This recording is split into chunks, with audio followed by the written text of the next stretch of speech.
Leader Thune, Speaker Johnson, Leader Schumer, Leader Jeffries, members of Congress, and distinguished guests. It is an honor to be with you this afternoon, and to Jack, Chip, Jeff, Amy, and Jason, and all the other members of the Carter family. On behalf of the American people, Doug and I offer our deepest condolences. Being with you today, I'm reminded of the enduring words of a favorite hymn. May the works I have done speak for me. Today we gather to celebrate the life of a man whose works will echo for generations to come.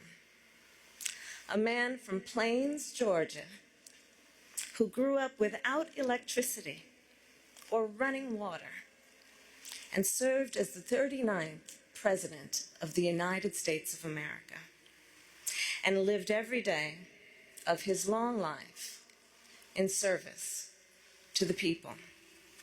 President James Earl Carter, Jr.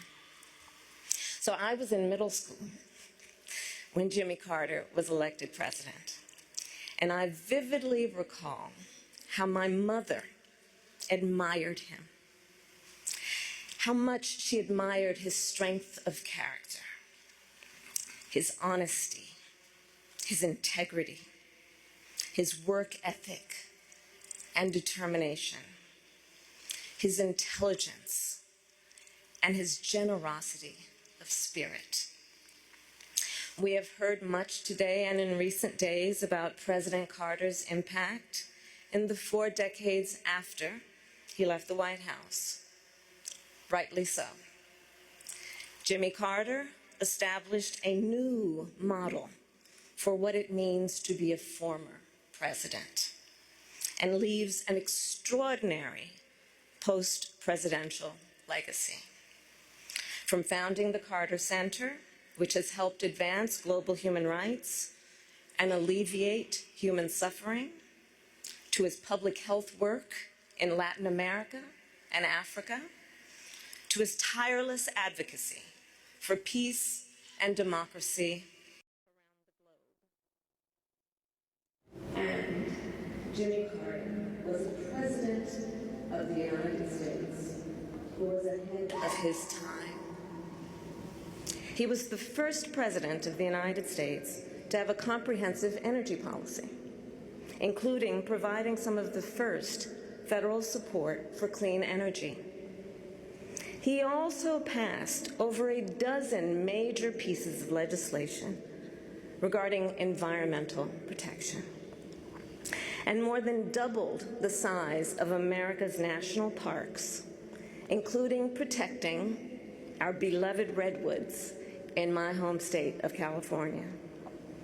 He was a president who, between the years of 1977 and 1981, appointed more Black Americans to the federal bench than all of his predecessors combined, and appointed 5 times as many women. And in the wake of Watergate, Jimmy Carter passed historic ethics legislation to help rebuild America's faith in government. Jimmy Carter, as president, was also a respected global leader. To be sure, the years of his presidency were not without international crises or challenges, but his legacy of global leadership is well established. In Asia, he instituted full diplomatic relations with China, which he would later call one of the most historically significant accomplishments of his presidency. And his legacy lives on in the Middle East because, do recall, in the decades before Jimmy Carter became president, Israel and Egypt had been at war numerous times. Few thought peace could be achieved between them. Yet Jimmy Carter did that. Through his persistence and perseverance, through his unshakable belief in the power of American diplomacy, he secured the Camp David Accords, one of the most significant and durable peace treaties since World War II. And throughout the world, Jimmy Carter elevated the role of human rights in America's foreign policy priorities and uplifted the importance of civil society in doing that work. Jimmy Carter was a forward-looking president with a vision for the future. Consider his establishment of the Department of Energy in 1977, which anticipated the central role it would play in addressing the climate crisis. His creation of FEMA in 1979, which enabled our nation to mobilize a national response to disasters, which has helped countless communities rebuild and recover. And his founding of the Department of Education later that year, which elevated public education institutions and increased national standards for the education of America's children and future leaders. Jimmy Carter was that all too rare example of a gifted man who also walks with humility, modesty, and grace. Recall the stories from the 1976 campaign about how he slept in the homes of his supporters to share a meal with them at their table and to listen to what was on their minds. How on their first trip for Habitat for Humanity, Jimmy and Rosalind rode the bus with the other volunteers. And when the group stopped for the night to stay at a local church, Jimmy and Rosalind gave their private room to a young couple who had put off their honeymoon to join the trip. And with the other volunteers, they then slept on the floor of the church basement. And then, of course, his work to eradicate the vicious guinea worm disease that once disabled millions of people a year.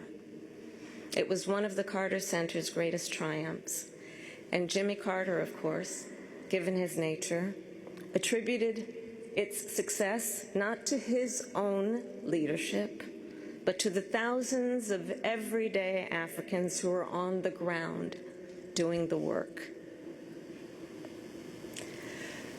Throughout his life and career, Jimmy Carter retained a fundamental decency and humility.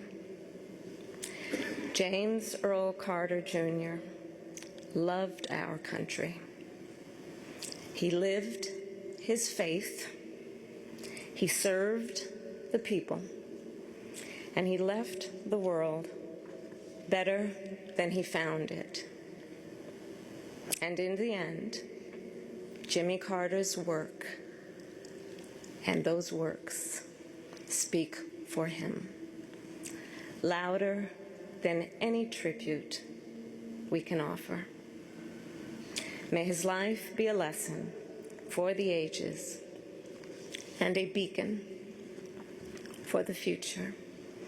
May God bless President Jimmy Carter, and may God bless the United States of America.